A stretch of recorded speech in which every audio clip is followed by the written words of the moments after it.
PRP neighborhood are speaking out tonight, saying they don't know who left the messages on driveways over the weekend, but it has no place there. In a story you'll only see on WLKY, Gladys Batista talked to a couple about what happened. She joins us from the newsroom. And Gladys, they say what they received does not describe their community.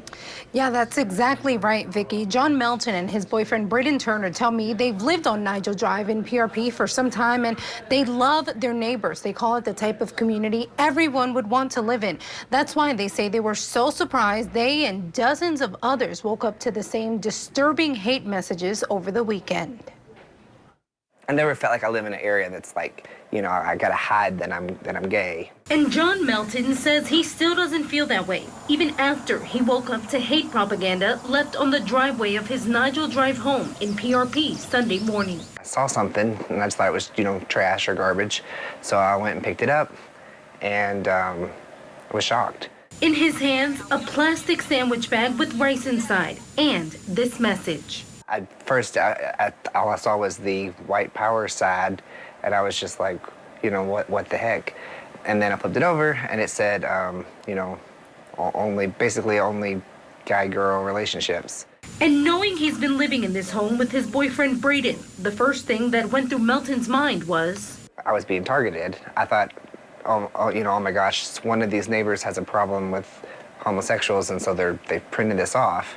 And then when I realized that the whole street received them, I was like, okay, I'm not targeted. It's just some hateful person. Who also left these messages at dozens of other homes in the community too. It makes me sad. I have black neighbors behind me, and it like infuriated her, and I just wanted to hug her. I didn't know what to do. But Melton and his boyfriend's first instinct after finding these on Sunday morning was to hopefully keep others from feeling the same way they did. And we were walking up and down the street picking them up, and we threw away like a whole stack of them. I didn't want other people to see this type of negativity and see this. I just thought it's something that's negative that I don't want in my neighborhood, and thought might as well, you know, get rid of it. And while this couple says they don't know who did it, they aren't scared.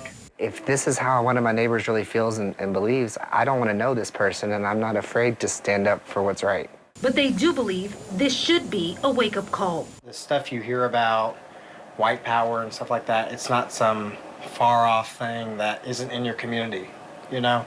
Like, it's your neighbors, and you might not have any idea. You might be their friend, but it's something that you have to watch out for. Now, both Melton and his boyfriend say they're happy about the support they've gotten in the wake of this from others in the neighborhood, all of whom believe that that type of hate has no place in their area.